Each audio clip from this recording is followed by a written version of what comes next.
We are excited to be here with you for yet another week. We get the opportunity to be able to share some of the things that you all need to know to sell from the stage. Okay, yes. Listen, you know who I am. I am your business's superpower and lethal weapon attorney, Jamila Moore, where I help you with your trademarks, your contracts, your copyrights, and compliance. Y'all, you gotta be holistically well in your business from a legal perspective. Malika, Absolutely. Hey guys, and I am Malika Shae, digital marketing strategist and sales strategist. I help businesses build a brand as well as expand it, grow it, and increase their sales through marketing and sales coaching. So let's get into it. Let's get into it. So there's so many coaches that are transitioning into doing, like webinars and podcasts and live events and all of that, right? But a lot of times they're doing it for free. Why? Because they're trying to, get people to come in and buy the paid service, right? right? Uh-huh. But what happens when it's all over and you find yourself that free event now has not converted anybody? So you've put out all this time and resources and you haven't been able to convert those people that, attended the event. And then what happens usually, your confidence goes down. And what happens when your confidence go down? You don't do it again, right?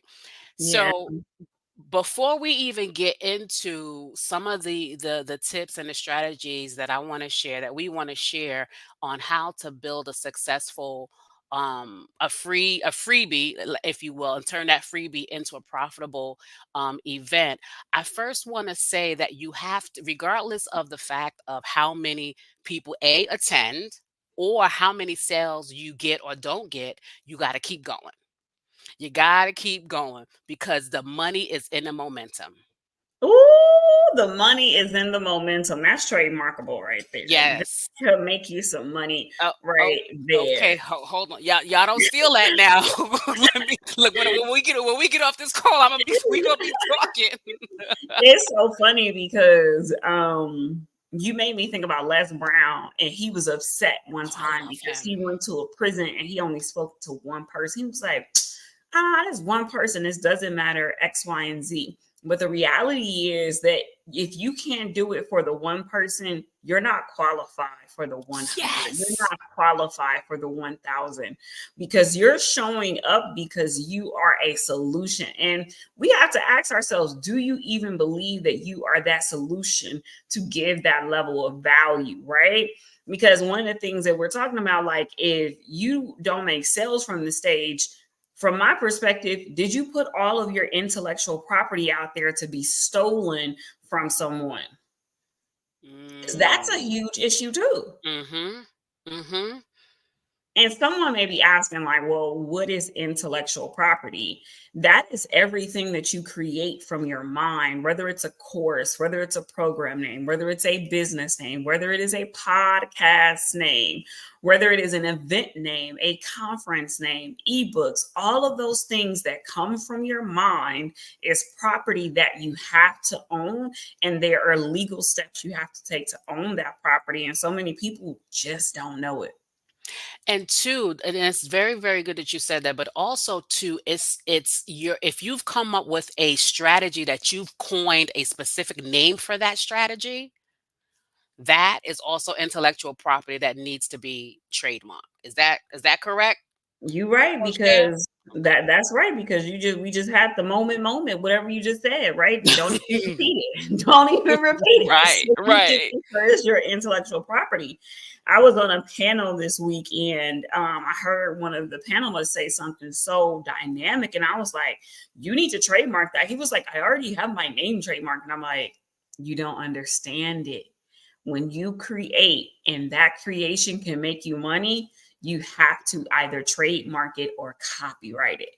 That's the Daniel's rule. Daniel's son, please listen, right? Yes, that is a rule. If you create and that creation can make you money, that means you have to trademark it or copyright it in some form or fashion. So it's really, really, really important. So there's a question that popped up in the chat in regards to trademarking. When, like, is there a such thing as a reservation? Like, do you reserve? I think she's asking, can you reserve a name or a trademark before it actually, like, so that way nobody can take it?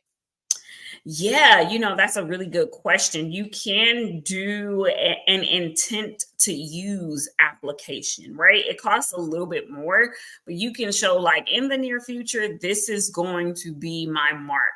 And a lot of times, some people just put it in use in a certain way, even if they aren't monetizing it yet. But that was a really good question. Awesome. Good stuff. Yeah. So again, I'm all about, we are all about building a foundation, right? Building a foundation is so key when it comes to building your business. So when we're talking about trademark and protecting the intellectual property, marketing your stuff, your podcast, your webinar, your live events, or whatever that is from the beginning. And when we start talking about how to convert those free events into sales, it all starts with the foundation and the fundamental things. And so one of the first things that I want to say is the power is in the planning, right? So you want to make sure that you're actually planning properly, because is it and I hate to use this word piss poor, but it's piss poor planning, right? And so sometimes when when we don't plan, then when we don't plan properly, then it's hard it's for us to be able to monetize from that. So the key thing from a marketing perspective, you want to make sure that you have your proper planning, and within that planning, you're targeting your correct audience, right? Because if you don't target the correct audience, then guess what? They are not going to convert. And when you think about your target audience, think about the people that got the money that can pay. Okay, Malika. Now, I do business strategy and I do law. And I always get these clients who come to me, and I've been her. I've been her. So let me pause. Right. Right? I've been her or him, Hmm. and they want to market to ages 18 to 99, and general women that have experienced a traumatic experience. Hyper focus. Hyper focus. Talk to us about that hyper focus. You have to hyper focus, because if you do any analytics, like if my client told me that, I will literally show them in my analytical tools, when I put in that, how much millions and millions of people come up, and where that falls in the range of, it's too broad. You understand? And so you really want to be hyper focused, and you have to think about lifestyle. You have to think about demographics. You have to think about, location. You have to think about, the income brackets. You got to think about lifestyle. Did I say lifestyle already? I don't know, but say it again. Yeah.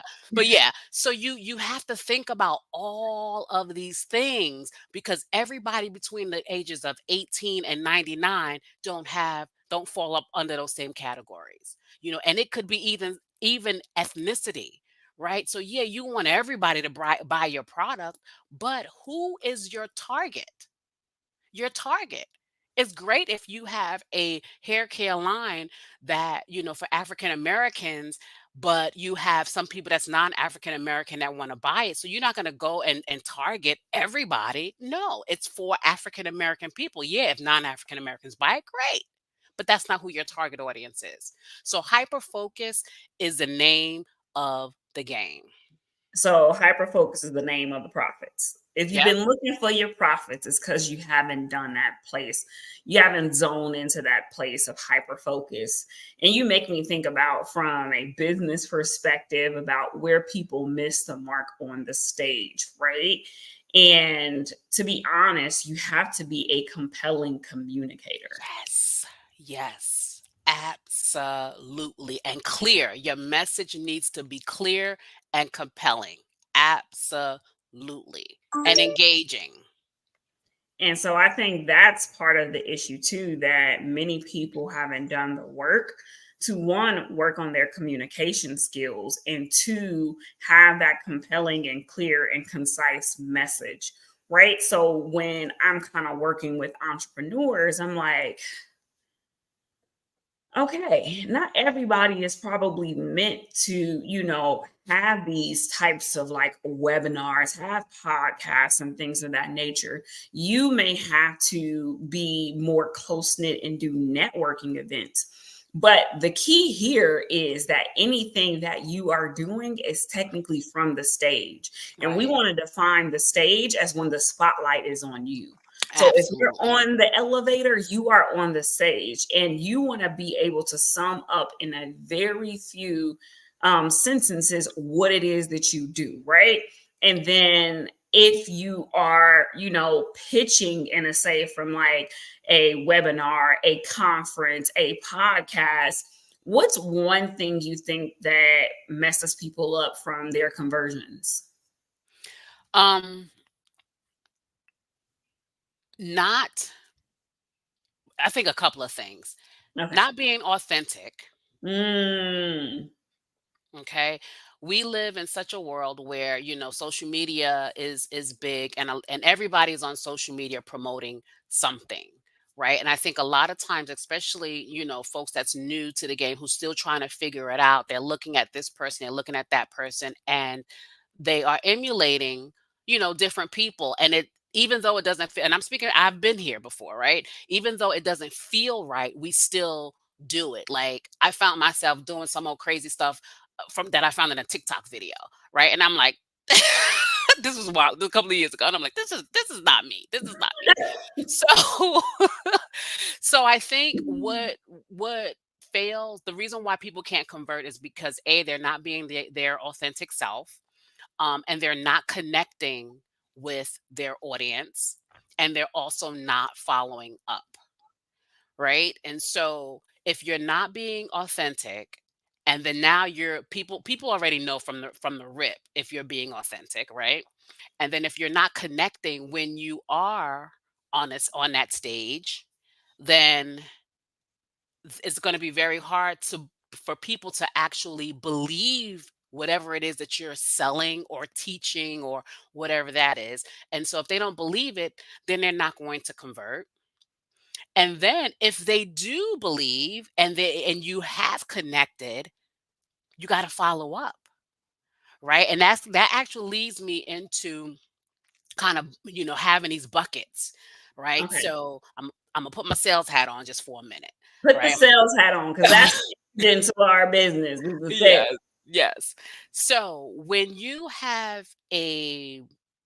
you're on that stage, whether it's, like I said, the webinar, the podcast, whatever it is, when that is all done and said and over with, you want to be able to have three buckets to put people in, right? You got your warm leads, you have your cold leads, and then you have your hot leads.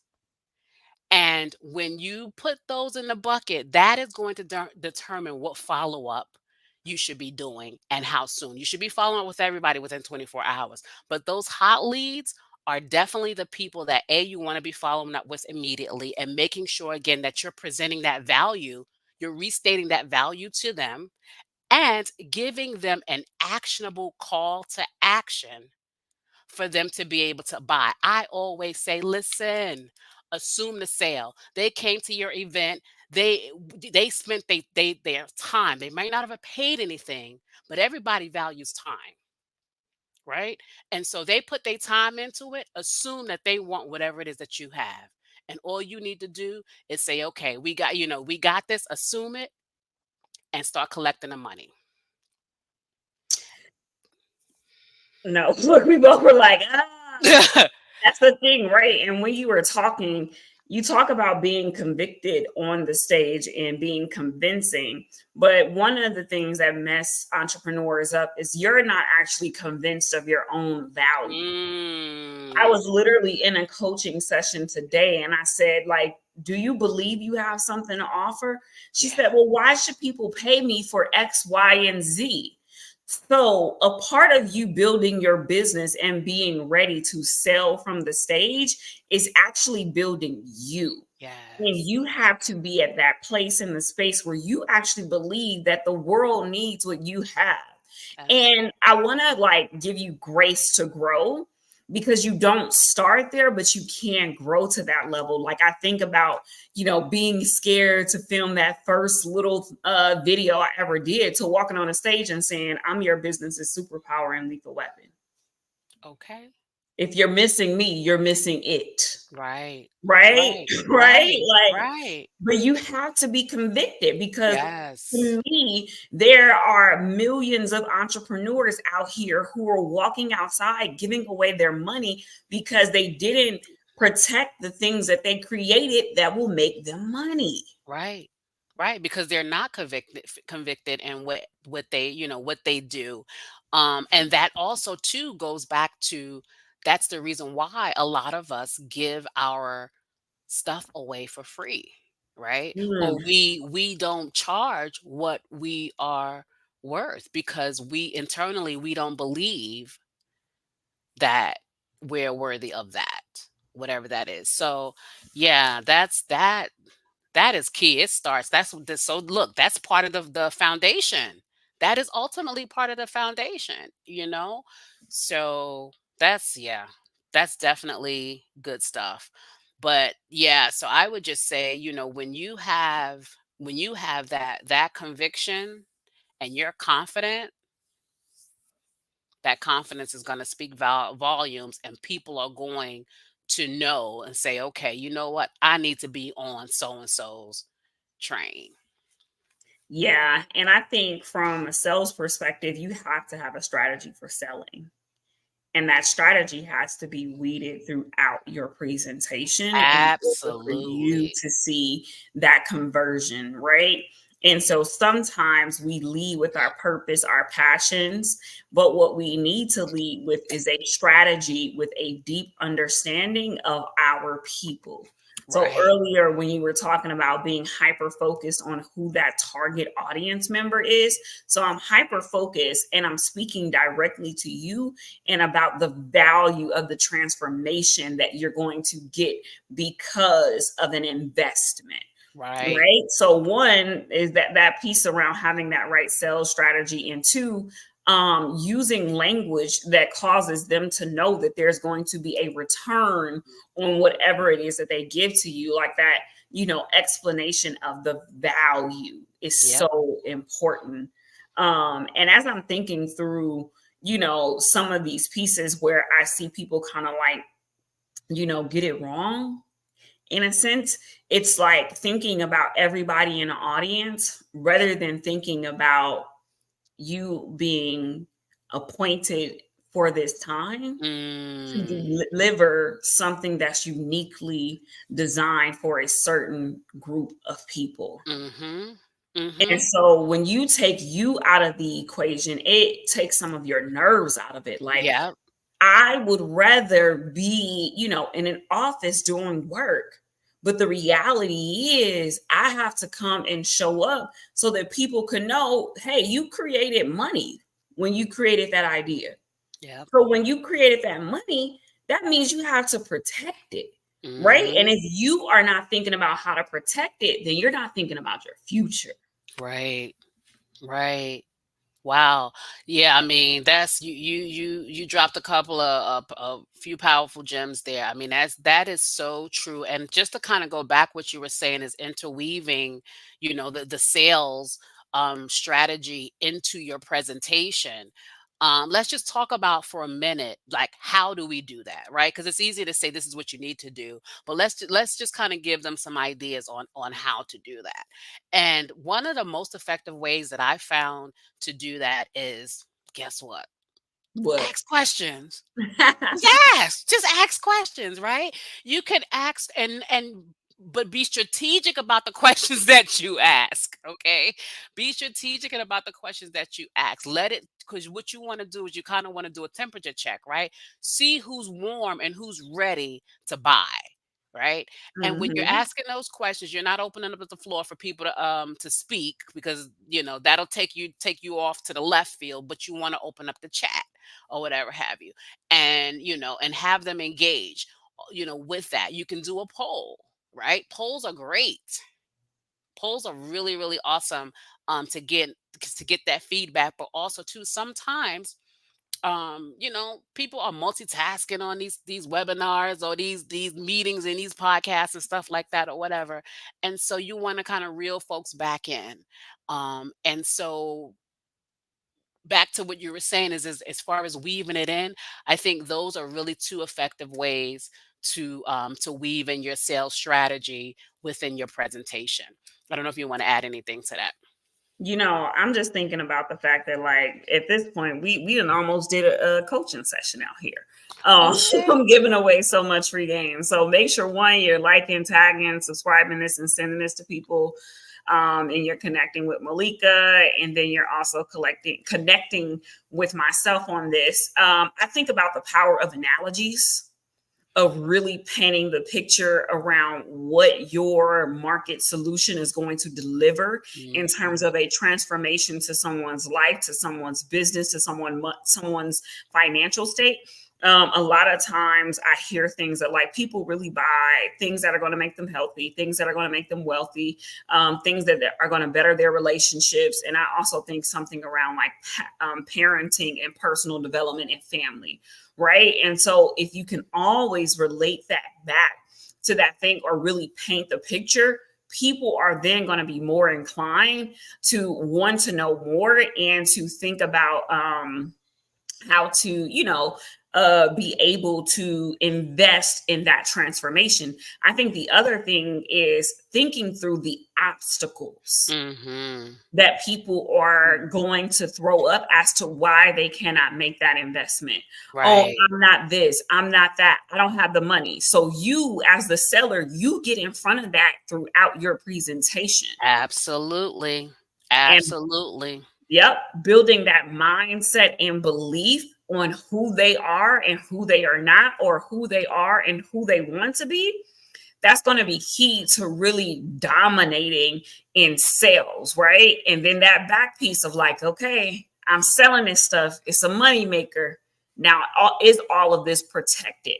Because if you bring them in and you collect the money, Malika, they make the sale. They make the sale. I feel like Martin. I'm out there, right? You get a little happy, so you spend $1 or $3, and then somebody decides, like, I didn't really get what I wanted to get. Not what you said you was gonna get. I didn't feel like I got what I wanted. And so then they actually reach out to their card company and do a chargeback and take the money. You done spent one to four, $5, $6 of the money, and now they talking about they want their money back. The card company don't even talk to you. They just snatch it out your account. And then you think about, well, what could I have done to Done. protect myself from that? Right? You have to have some sort of contract in place during the sale, whether it's Mhm. the terms of service at checkout, or you actually send a contract before delivering the services. I want everybody to say it with me loud and proud. We do not do business without a writing. We do We do not not do business without a want a writing. And it's writing. a few of y'all on here. I want y'all to drop questions for Malika and I, because you have a marketing strategist, a sales strategist, you have an attorney here, and a business strategist. And so it's like, you literally just get to sop up some stuff to make sure Right. that you are able to make more money and increase your profits. Without us invoicing you. How about that? Part. That part, right? That part. But you know what? I wanna add just a little quick thing to something that you were saying as far as painting the picture. A part of that also is being comfortable with telling your story, right? Mm, Stories sell. We know that. And a lot of times we don't want to share, certain things. And I'm not saying put all your business out there, but I think that there is a strategic way that you can share some of your personal journeys that you've been through, because 10 times out of 10, there's somebody else that's out there who have gone through it or who might be going through it, and they can relate. Right. And so that is also to another way when you're talking about presenting and selling from the stage, it's about painting the picture, um, and telling a story, telling your story. Yeah, no, I think that's key, right? And just being comfortable with your story and making sure if it's one of them deep ones, you healed from that stuff. Okay. Oh, okay. Don't go Don't, telling no don't, story you ain't healed from. you're right about that. We do not need you on the stage, okay? Because that's the way you will not convert from the stage if you going down because that story done hit you a little too deep. when And you when you said that, it's somebody that comes to the top of my mind. I'm not gonna put her out there because she's in the church community, and she's been around for a very, very long time. And I like her message when I hear it, but then she's sometimes she goes left, and I'm like, so and so, she has not healed, because it seems like in every sermon she has to talk about being abused, being this, being that. And I'm just like, oh gosh, this is heavy. We went from feeling good, okay, okay, okay, okay. And then it was just like it got really heavy. So absolutely. That's a very good point. Thank you for thank you for sharing that with the group. Oh man. And so, all right, let's take it here because I'm in the middle of a pitch and no one buys. Right? So no one buys, and now my feelings is hurt. Right? I'm using all the bad language today because that's how I want you to feel it. I'm actually modeling this sales communication for you right now. So it's all going bad. And I just, go home, pack up my bags, and say, nobody wants my stuff. But Malika, you said it earlier. You have to have a follow up system for people who do buy and a follow up system for people who do not buy. And you have to have your main offer. You can have an upsell and then you can have a downsell. There is no reason for you to leave money out on the table when you are doing something for free, whether it's on the podcast, whether it's on the stage, whether it's in the elevator. Because remember, the stage is when the spotlight's on you. You Hmm. got to make sure that you are doing your part to say, like, well, they might get sick and tired of me, but at least I know they're convicted about their no. Hmm. And I want, the other reason why you want to understand why they said no and have that follow up process, because it helps you identify those obstacles that we talked about earlier. Right. And then Right. it puts you in a place for your next sales opportunity for you to be able to front load it or to have other options in place for people. Like once I figured out money was an issue, I was like, hold on, how can I support people with the money? Hmm. Okay. Hmm. I don't want you to not have your business protected because you're worried about X, Y, and Z. Right. Right. I want you to be able to have some type of commitment and skin in the game to make sure that people do not steal your ideas, come into your program, learn it, and then reteach it or start charging back because they, stuff happen. They just stop liking you and then boom.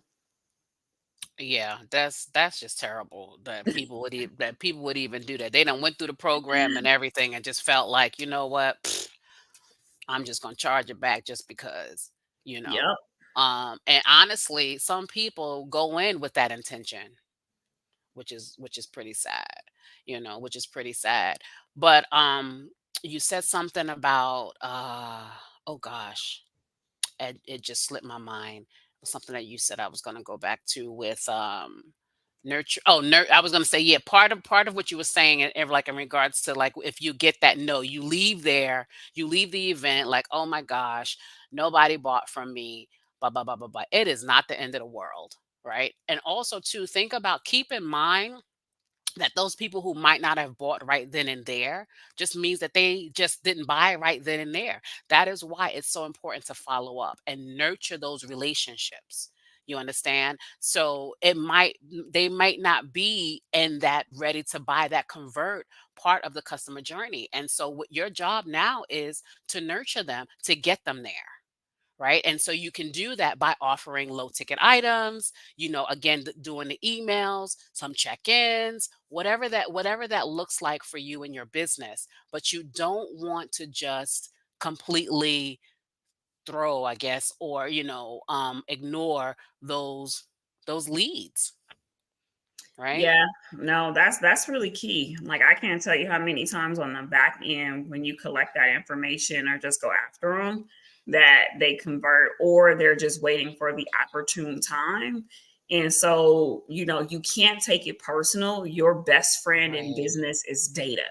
Mhm. Right? Like the Amen. data as to what made them purchase, the data as to what made them show up, the data as to what made them buy, the data as to what caused them not to buy, right?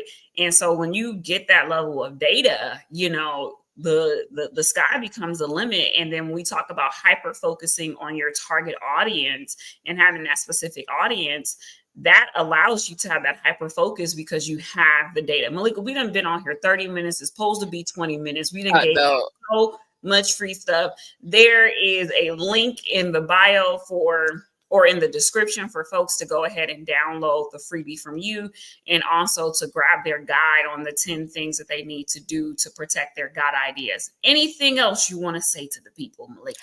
I just want to say, be confident, be assertive, and just keep moving forward. I mean, that is going to be the key to anything. And accept the no's. You got to have to get through those no's to get to the yeses. Okay? And it's okay. It is normal. It is okay. It is not a personal rejection. Just keep moving forward. Keep moving forward. And y'all, I'm going to tell you, like I always tell you, stop giving away your money by not protecting your ideas, the creativity that comes to your mind. And if you're going to be selling, make sure that you have a strategy. In the Absolutely. words of Martin, peace. Bye for now.